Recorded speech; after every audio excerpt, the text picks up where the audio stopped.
They just made fun of people, made fun of the kids. You know, they made racial remarks. They made fun of somebody's glasses. They said somebody was pathetic. Just mean. Just mean. Eric is much more stoic. He does laugh about a few things, but Dylan's having the time of his life, like it's a party. And he's killing people like he's a party. I mean, it's unbelievable how happy he is. He's giddy about doing it. When he walked past and then came back, I thought he was going to shoot me. Where I was where a chair should push in on rollers. He took the chair, he picked it up, and he just slammed it on top of the counter right above my head. I don't know if he saw me or not. I don't know if he was doing that to scare me. I don't know. These pictures were filmed by the police several hours later and revealed the full extent of the bloodbath. Hundreds of shots were fired. The victims were cowering behind desks. In 7.5 minutes in this library, Klebold and Harris killed 10 people and wounded 12 others. The two killers return to the cafeteria one last time and throw another bomb. Then Eric Harris takes up a position on the stairs and fires at the sports bags containing the bombs.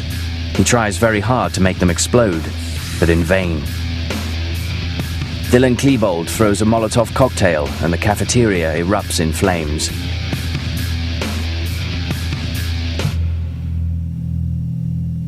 The killers, as if in a daze, take in the scale of the butchery. The Columbine massacre has lasted a total of 50 minutes. At 12:08, Klebold and Harris commit suicide in the library, each with a bullet to the head.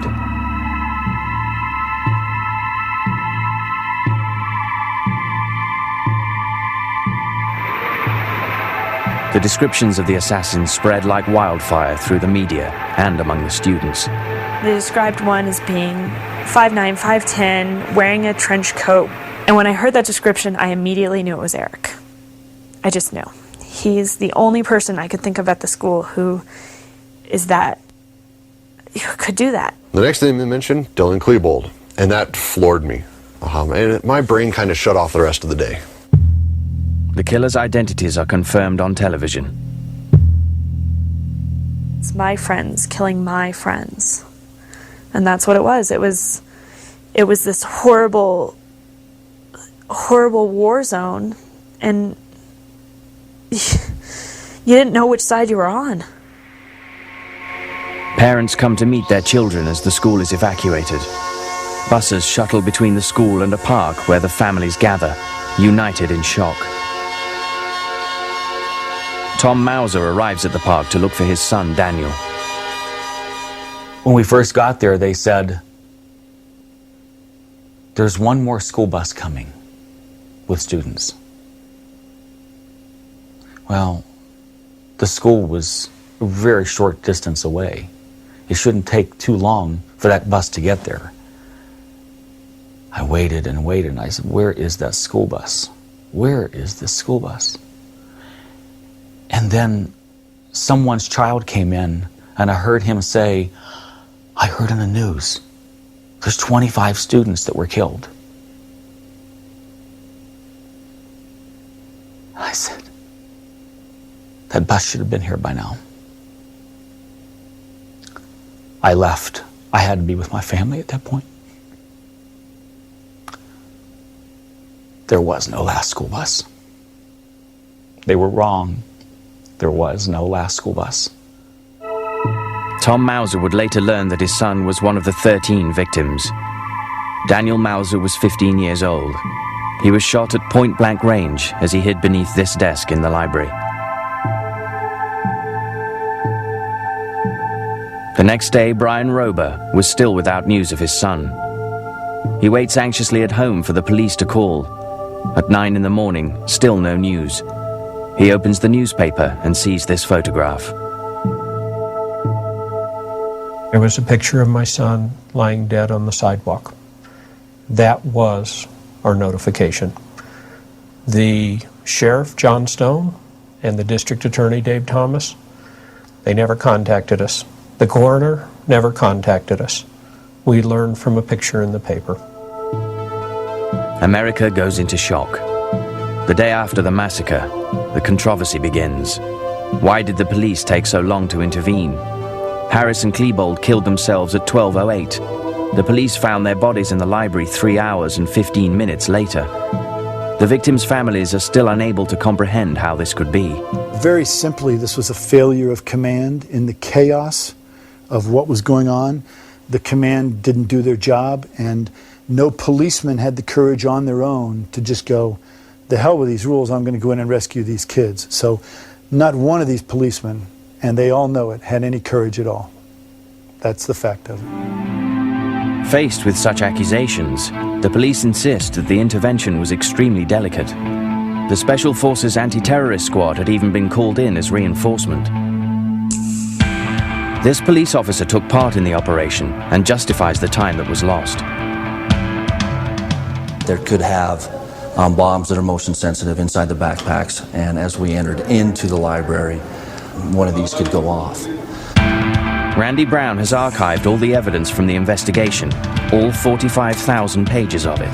These are the books. But he is still fighting to obtain a crucial document, the key element missing from the case file. This is a video of Harris and Klebold's testimony, in which the two teenagers explain the motives behind their action. But the police are still refusing to make these videotapes public. We saw the basement tapes. They're tapes made in Eric's basement and Dylan's room, but it's Eric's basement essentially, so they're called the basement tapes. The 3-hour tape has only been shown once, at the beginning of the investigation. Those who saw it were deeply affected. That hit me in the basement tapes was the fact that Eric is running his gun, called Arlene, over a pile of pipe bombs, back and forth. And he's talking casually, and Dylan said, I believe he said, my uncle is going to be really upset. And he's talking about a Jewish holiday. And Eric says to him, you're Jewish? And Dylan says, yeah. And he starts saying, I think he starts saying half or fourth, and he starts, and then I think for a second there he thinks, Eric's going to turn on me. It's just a very strange thing. Very strange. And then, I don't know, Eric says something like, wow, that's too bad, Eric Harris certainly wanted to be infamous. They said that very clearly in one of the basement tapes, that this is going to be the biggest incident ever. And they speak condescendingly of other school shootings where the person shot, quote, only 3 or 4 people and then stopped and gave up. They also mentioned that when a movie, and their phrase is, when they make a movie about this, they hope that either Quentin Tarantino or Steven Spielberg directed because they could get it just right. So I certainly believe, because Eric says it, he expected to become infamous in this. For everyone, Dylan Klebold and Eric Harris's act of horrendous folly remains a terrible and inexplicable mystery. How could 2 teenagers, having fun, massacre 13 of their fellow students in cold blood, utterly without remorse?